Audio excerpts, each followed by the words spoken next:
दरवर्षी मी येत असतो. गेल्या वर्षी पण मी इथं आलेलो आणि ह्या वर्षी पण मी इथं आलो. ह्या वर्षी आपल्या सगळ्यांचे दादा गेल्यामुळं आपण हा कार्यक्रम अत्यंत साध्या पद्धतीने केलेला आहे. पण इथं जे सगळे भावनिक जमलेले आहेत, त्यांची इच्छा होती की एक साध्या पद्धतीने ही परंपरा चालू असावी आणि त्याच्यामुळं मी परत ह्या वर्षी त्यांच्या सोबत इथं उपस्थित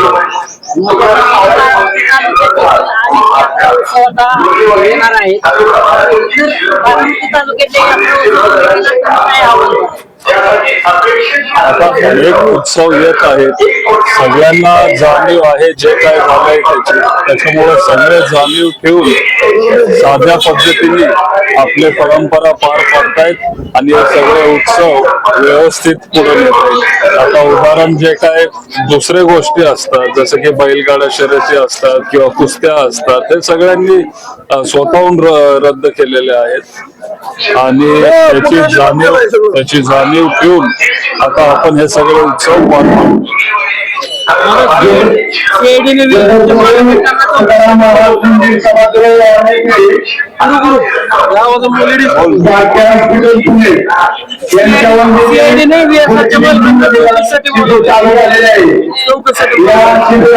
आता एक महिना होऊन गेला.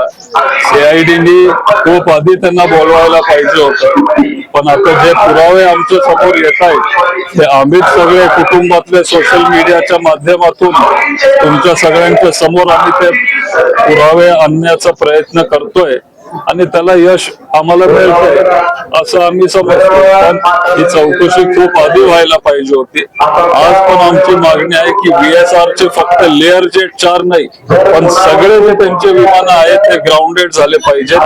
त्यांच्या कंपनीच्या मालकावर आणि सगळे जे कंपनीतले संचालक आहेत त्यांच्या सगळ्यांवर कडक कारवाई झाली पाहिजे आणि चौकशी ही पारदर्शकपणे लवकरात लवकर पार पाडली पाहिजे. ही आमची सगळ्यांची, बारामतीकरांची, महाराष्ट्रातल्या सगळ्या जनतेची ही इच्छा आहे.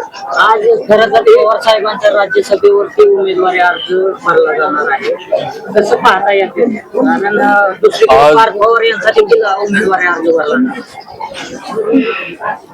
पवार साहेबांसारखं नेतृत्व आज या देशामध्ये नाही. सगळ्यात जास्त अनुभव हा पवार साहेबांकडे आहे. 60 वर्ष त्यांची आता राजकारणात पूर्ण झाली एक मागच्या आठवड्यामध्ये आणि त्याच्यामुळे आपल्या देशाला अशा एका नेतृत्वाची गरज आहे. मी महाविकास आघाडीचे सगळे जे नेते आहेत सगळ्यांचा मनापासून आभार मानतो, कारण त्यांनाही त्याची जाणीव झाली. शिवसेना उद्धव बाळासाहेब ठाकरे असतील किंवा आपले काँग्रेस पक्ष असेल आणि आपली राष्ट्रवादी काँग्रेस पार्टी, सगळ्यांनी पवार साहेबांना पाठिंबा दिलेला आहे. देशहित हे डोळ्यासमोर ठेवून त्यांनी पवार साहेबांना राज्यसभेला पाठवलेलं आहे. अहवाल आलेला आहे, अहवालाकडे कसं बघताय? विमानाचा अहवाल त्यामध्ये अहवालामध्ये नमूद केलेला आहे.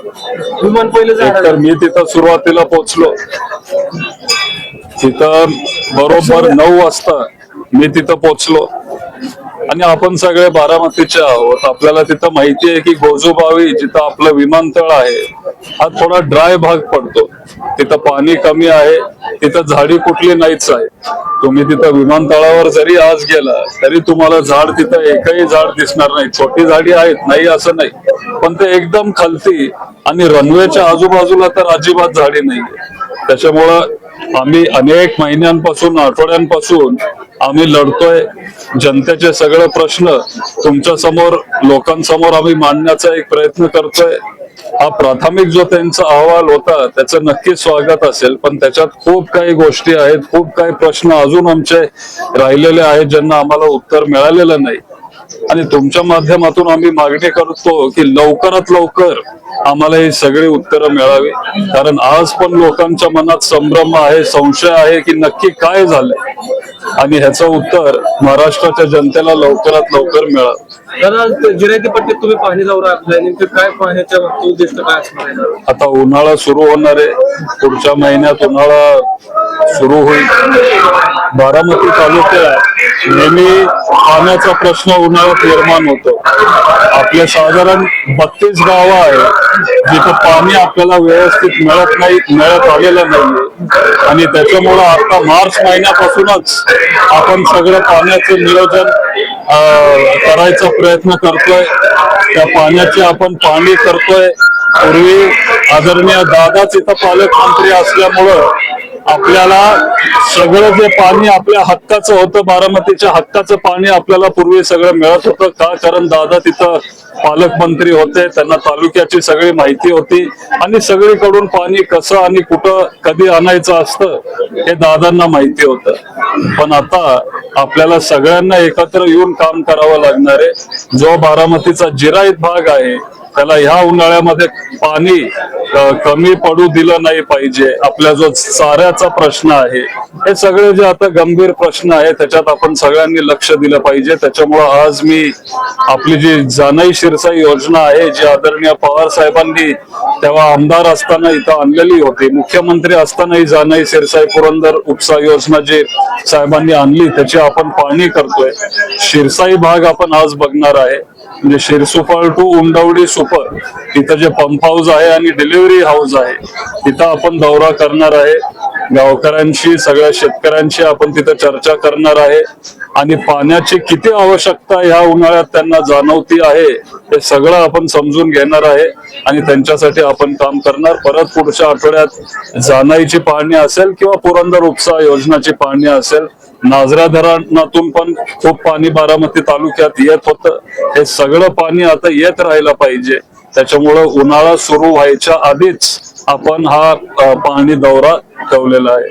दादा आता जिल्हा नियोजन समिती त्यांनी अतिरिक्त 700 कोटी निधी मागितला होता. म्हणजे खरंच त्यांनी 700 कोटी अतिरिक्त निधी न देता फक्त 93 कोटी दिलाय. दादा नसताना तुम्ही असं आता ते दिसतंय. त्याच्यामुळं आपण सगळ्यांनी एकत्र येणं हे गरजेचं आहे आणि बारामतीच्या हक्कासाठी, या जिल्ह्यासाठी आपण सगळ्यांनी लढत राहिलं पाहिजे. कारण दादांसारखे खूप मोठे नेते आज आपल्यामध्ये राहिलेले नाहीयेत आणि ते आपल्यासाठी हे सगळी कामं पूर्वी करत होते आणि आता आपली जबाबदारी आहे की हा सगळा जो निधी असेल किंवा बाकीचं जे पाणी बारामतीच्या हक्काचं जे पाणी असेल हे सगळं आणण्याची जबाबदारी आता आपल्या सर्वसामान्य नागरिकांवर आलेली आहे.